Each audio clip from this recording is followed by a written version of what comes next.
also say hola, buenos dias, and what a thrill it is to be back in our beautiful Aotearoa, New Zealand. I'll touch on where I've been over the last week during my brief presentation, but it's lovely to see you all and to be back post-election. I think this is the first time I've been back chairing anything. Welcome, Mr. Mayor. Lovely to have you here. To our members of the media, Todd, and to our community who are here. It's lovely to have you all. Now, apologies. I've got apologies at the moment from ISB member James Brown and Councillor Quacks and member Wilcox. Okay. So now, does that mean Councillor Wilcox is, so he'll still be coming and member Blair is here instead? Okay. Any others, councillors who are late? No? Councillor Clow, you're happy to move those? And I'd also like to welcome warmly member Blair, who's here. And second, Councillor, second Councillor Hills, I'll put that. All those in favour, please say aye. Aye. Against, carried. And we'll just note that Councillor Lee for early departure. Oh, we're going to have to get into the habit of saying Councillor Lee. Oh, Councillor Mike Lee for early departure. Thank you for that. Now we'll move on to public input. So we've got the wonderful Jenna Wooten, who's here to talk to us about the World Master Games, and I just want to note that we had two declines, one being Will Mackenzie on Folds Park and the other Hannah Blackmore on the weed management policy. I'd like to just invite Jenna to come forward. Hi Jenna, just while she makes her way up, just to let people know, particularly Hannah Blackmore and the weed management policy, I've been talking extensively, as many of you have, to our weed community out there and the people concerned about glyphosate, and we've got a plan in place to talk through some of these issues with the wider group, and obviously I'll be talking to Councillor Watson and Councillor Walker about what that looks like. So just to let you know, I think Hannah understands what the issues are, and we'll find the right way to do it. So warm welcome, Jenna. Lovely to see you. Thank you. Thank you, Councillor Hulse, and good morning, everyone. It's wonderful to be back here and fantastic to have an opportunity to brief you on a project that I've had the real privilege to be working on now since 2013. And for those of you that have been on the journey since that point as well, I think you'll agree when I say it's pretty fabulous now being able to say that this is an event that is happening next year. It's happening in April. Because the wider community now also appreciate how very near the event is. So look, I thought it might be nice to start your day off with a bit of colour and sound. So with Tam's help, we're just going to play a short video to give you a bit of a flavour for the World Masters Games. Welcome. Welcome. Welcome. Talofa. Welcome. Bienvenue. G'day. Kia ora. Welcome to Auckland. Welcome to our games. Here's your story, let's begin. The water's fine, come on, dive in. The future's here, it's right before your eyes. Step by step, you're on your way. You're up to a brighter day. Don't you know it feels good to be alive? You could be larger than life, bigger than the world, living out the hopes and dreams of every boy and every girl. You could fly higher than the sky, shine brighter than the stars. You could have all you ever wanted, shoot the moon and reach for Mars. You know you could. Times are changing everywhere. Do we dream and do we dare? It's up to you. The door is open wide. Feel the rhythm of today. Learn the part and join the play. The world is here. Let's take it for a ride. You could be larger than life, bigger than the world, living out the hopes and dreams of every boy and every girl. You could fly higher than the sky, shine brighter than the stars. You can have all you ever wanted. Larger, larger, bigger.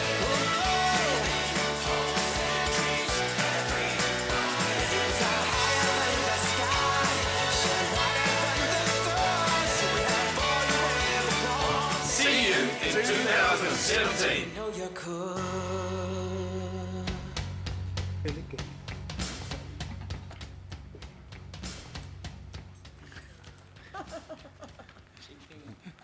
So, if I can take you back a few years, the World Masters Games journey for Auckland began back in 2010.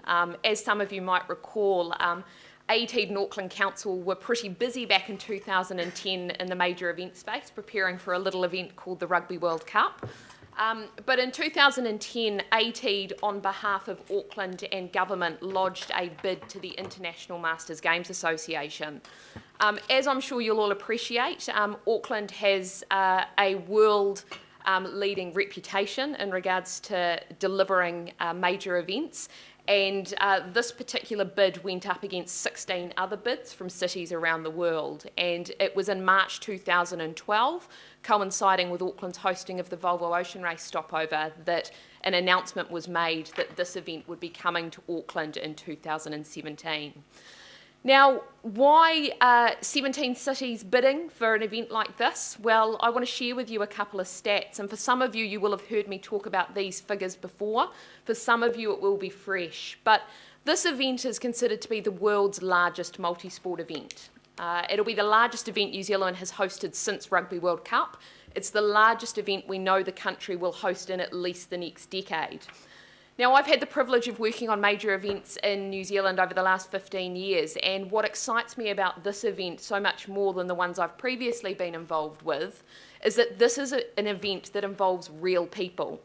It's an event that will engage from grandchildren through to grandparents, and it's an event that is incredibly inclusive in nature. So we're striving to attract 25,000 participants. We believe that around 50% of those will come from offshore, and those people will range in age from 25 through to 101. And I remember the first media interview I did after being appointed as chief executive, and there was a comment made about this being an Olympics for old people.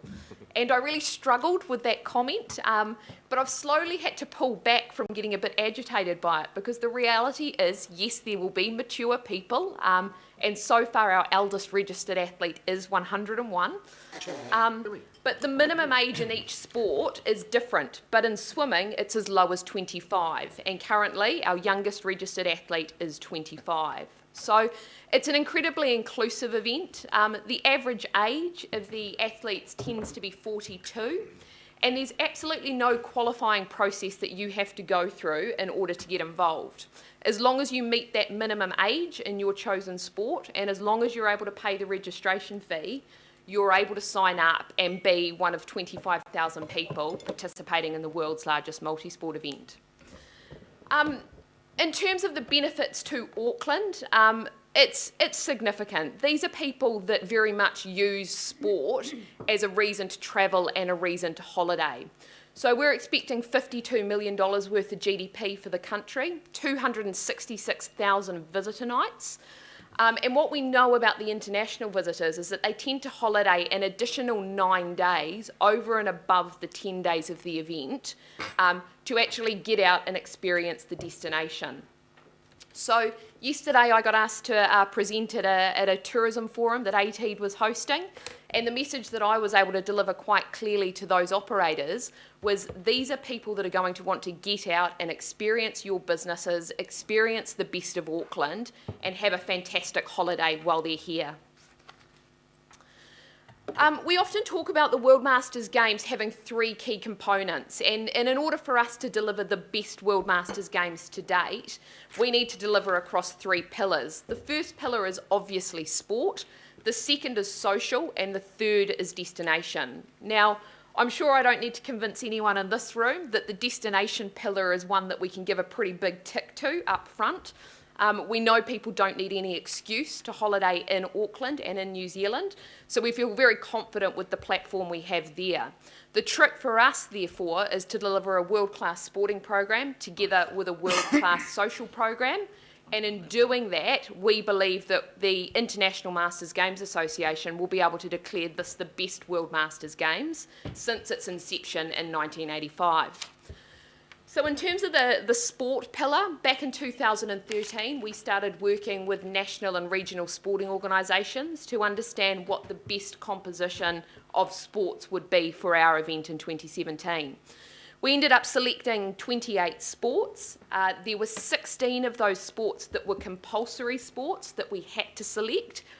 The additional 12 were sports that we chose because they felt they would deliver the greatest number of visitors, or they aligned with what our community really got involved with and what resonated with locals day to day. So the 28 sports are there on that slide in front of you. What I'd encourage you to do is have a look at the website and look at the disciplines that sit within those 28 sports. Some are pretty self-explanatory, so athletics, yes, of course, there are all of the track and field disciplines there. Canoe is one that often surprises people. So yes, you've got all of your Olympic canoe disciplines, but you've also got the likes of wakarama and dragon boating in there. So if you look at the disciplines as opposed to just the sports, we're talking about 45 sporting disciplines, and those are being held across 48 competition venues.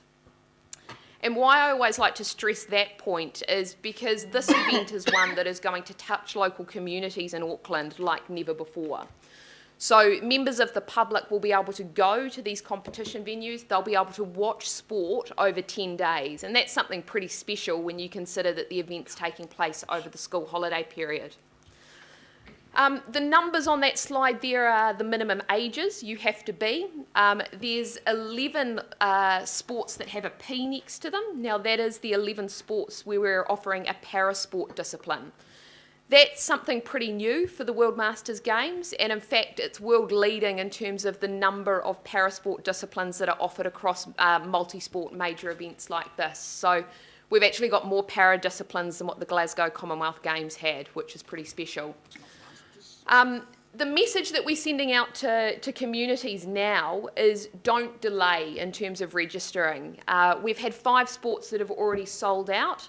That is softball, football, hockey, archery and golf. Before Christmas we've got another 5 that we believe will go. So shooting, orienteering, tennis, squash, mountain biking and canoe slalom is also looking very strong. So for locals, we've got payment plan options in place. We're really trying to encourage Kiwis to get involved now because this is really a once-in-a-lifetime opportunity.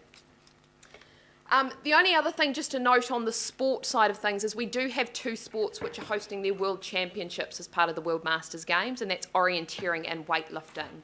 So an additional level of overlay that we're required to support there. So I guess that's the sport pillar, and if I come back to what I said earlier, we've got a sport, we've got a destination, and then we've got a social pillar that we need to nail in order to be declared the best ever. Social pillar, what you can expect to see here is obviously things kicking off with an opening ceremony. So back in December last year, to coincide with our 500 Days to Go milestone, we announced Eden Park as the venue. Probably the worst kept secret because Eden Park is in fact the only venue in the country large enough to host what we need to host. We're incredibly fortunate to be working with Mike Mizrahi from Inside Out Productions. Mike is a Kiwi, he's based at Northcote Point. He's done phenomenal shows for the likes of Louis Vuitton, BMW, David Jones, Tourism New Zealand.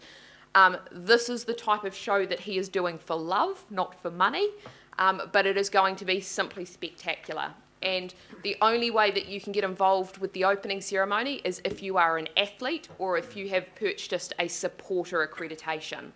So it is very much one of the benefits that our athletes get.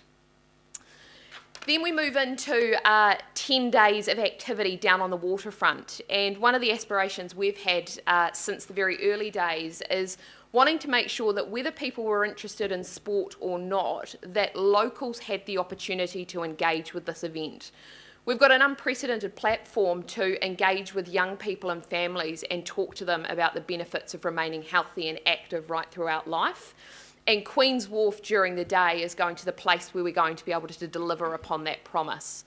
So it will be open Sorry, for the... Jenna, can I just do a little time check? Because Yes. we've got a I've got huge one more. agenda today. I've got one more slide. Yep. Sorry, Excellent. Penny. That's all right. So this will be open for the full duration of the games for members of the public, for the athletes. In the evenings, it will become more of an entertainment zone, so bands, comedy, festivities, and the like.